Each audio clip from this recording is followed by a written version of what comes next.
Okay, time for Read Aloud for April 21st, day 36.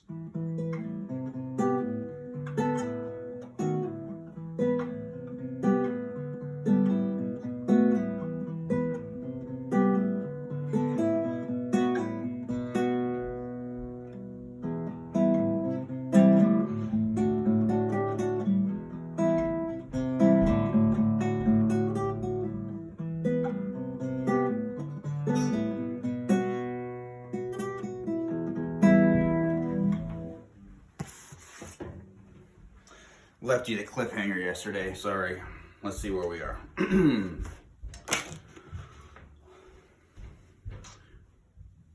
My grandfather is caretaker here. I give you my full permission. Going to turn my back and close my eyes. When I hear the door break, I'll wait 10 seconds before turning back around. Kendra turned around and closed her eyes. She heard nothing. Anytime, just smash down the door. I promise I won't look. She heard a gentle splash and a tinkling sound. Okay, sounds like we have a taker. Just break the door. She heard nothing. She suddenly realized that something could have emerged from the water and be sneaking up behind her. Unable to resist, she turned and peeked. No dripping creatures were in sight. All was quiet.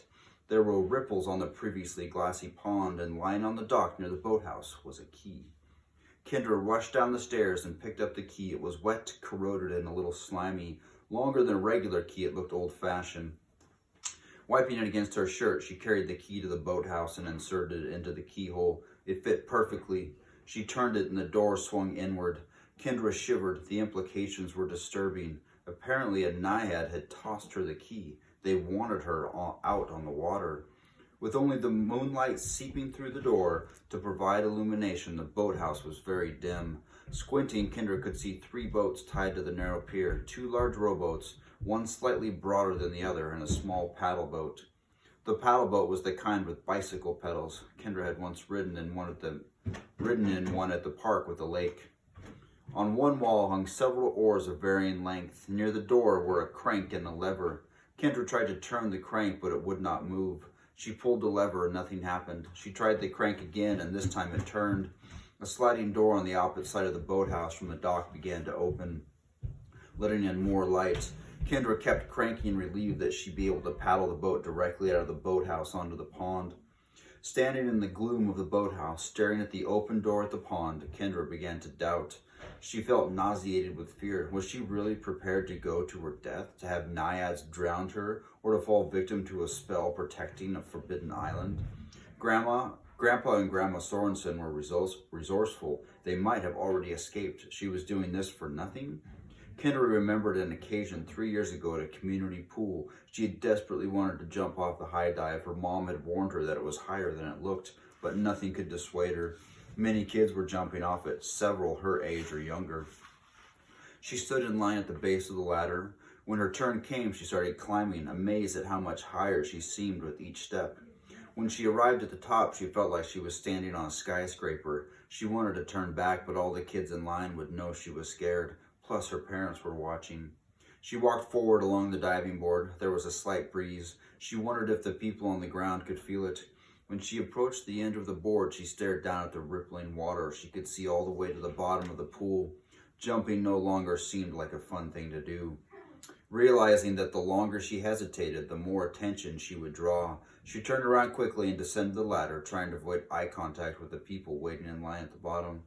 She had not been up a high dive since. In fact, she rarely took any sort of risk. Once again, she was standing on the brink of something frightening, but this was different.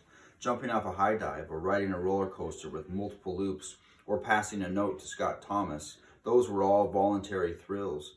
There was no real consequence to avoiding the risk. In her current situation, her family would probably die if she failed to act. She had to stand by her previous decision and carry out her plan, regardless of the consequences. Kendra considered the oars. She had never rowed a boat and could easily picture herself floundering, especially if nasty naiads were giving her a hard time. She examined the paddle boat. Designed for a single passenger, it was wider than it needed to be, presumably for additional stability. The childish craft was not nearly as big as the rowboats, and she would be close to the water, but at least Kendra thought she could maneuver it. Kendra sighed. Kneeling, she untied the little boat, tossing the slender rope into the seat. The paddle boat wobbled when she stepped aboard, and she had to crouch and use her hands to avoid falling in the water. The bottom of the novelty craft was completely closed, which meant nothing could grab her feet. After getting situated, Kendra sat facing the dock. There was a steering wheel to control lateral movement. Turning the wheel all the way to one side, she pedaled backwards and slid away from the dock. Cranking the wheel the other way, she started pedaling forward, and the boat quietly slid out of the boathouse. Ripples radiated out from the front of the paddle boat as she steered it toward the island, pedaling briskly. The island was not far, maybe 80 yards. The paddle boat moved steadily closer to her destination until it started moving away from the island. She pedaled harder, but the boat kept sliding diagonally backward. Something was towing her. The boat began to spin. Turning the wheel and paddling did nothing. And then the boat suddenly tilted precariously to one side. Something was trying to tip her. Kendra leaned to prevent the boat from capsizing, and the boat abruptly rocked the other way. Kendra changed position, counterbalancing desperately. She saw wet fingers holding the side of the boat and slapped at them. The action was rewarded by giggling. The boat began to rotate quickly. "Leave me alone," Kendra demanded. "I have to get to the island." This earned a long twitter from multiple voices.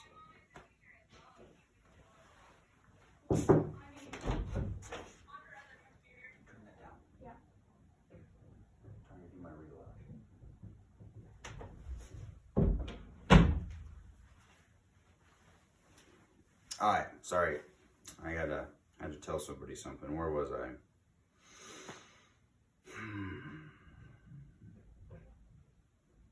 Kendra paddled furiously, but it did no good. She kept spinning and getting hauled in the wrong direction. The Naiad started rocking the boat again. Thanks to the low center of gravity, Kendra found that leaning wasn't enough to prevent the boat from capsizing. But the Naiads were relentless. They tried to distract her by banging the bottom of the vessel and by waving at her. The boat pitched and rocked and spun, and then suddenly the Naiads would heave in earnest, trying to catch her off balance. Time after time, Kendra reacted quickly, shifting her weight to spoil their attempts to flip her. It was a stalemate. The Naiads did not show themselves. She heard their laughter and glimpsed their hands, but never saw a face. Kendra decided to quit paddling. It was getting her nowhere and wasting energy.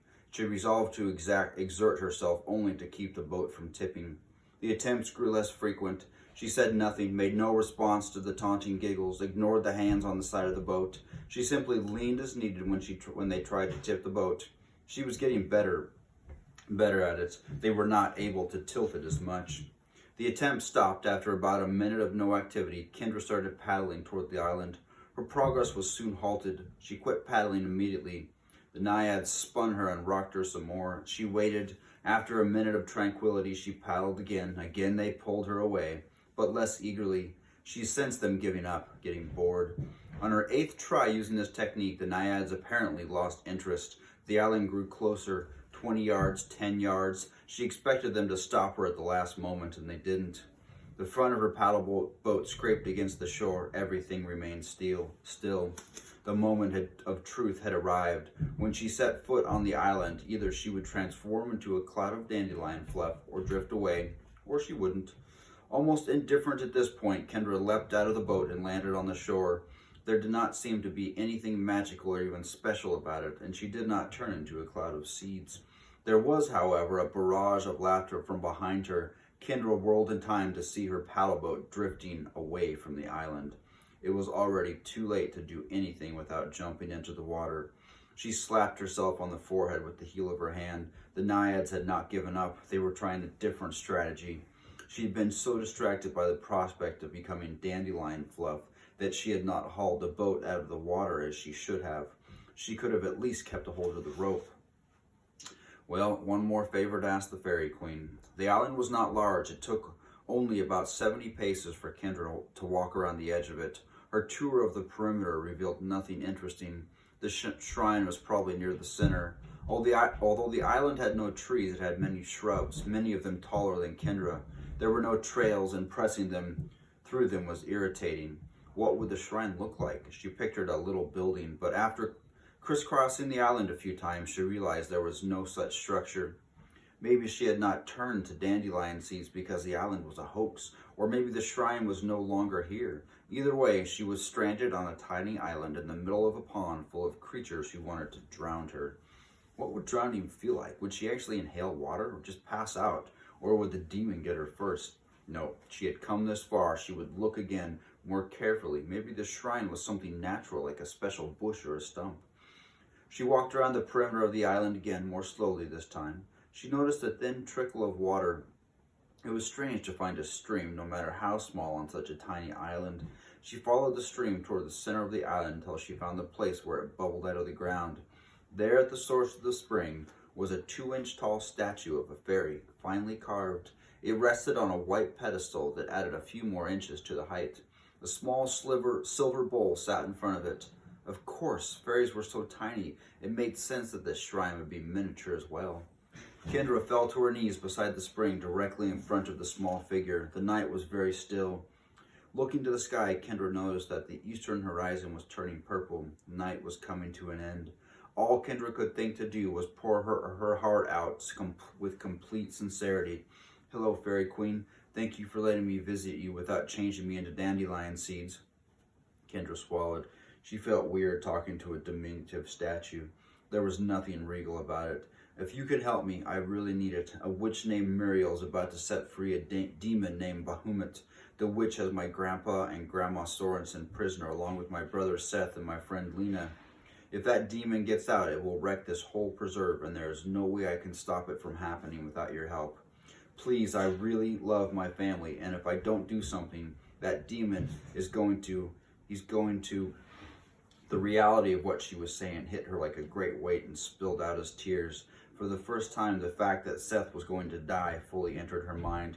She thought of moments without him. She thought of moments with him, both endearing and annoying, and realized that there would be no more of either. She shook with sobs. Hot tears streamed down her cheeks. She let them come. She needed the release to stop trying to suppress the horror of it all. The tears she had shed while fleeing the forgotten chapel had been of shock and terror. These were terror of realization. Tears slid down her chin and plopped into the silver bowl. Her breathing came in ragged gasps between sobs. Please help me, she finally managed. We'll find out what happens tomorrow.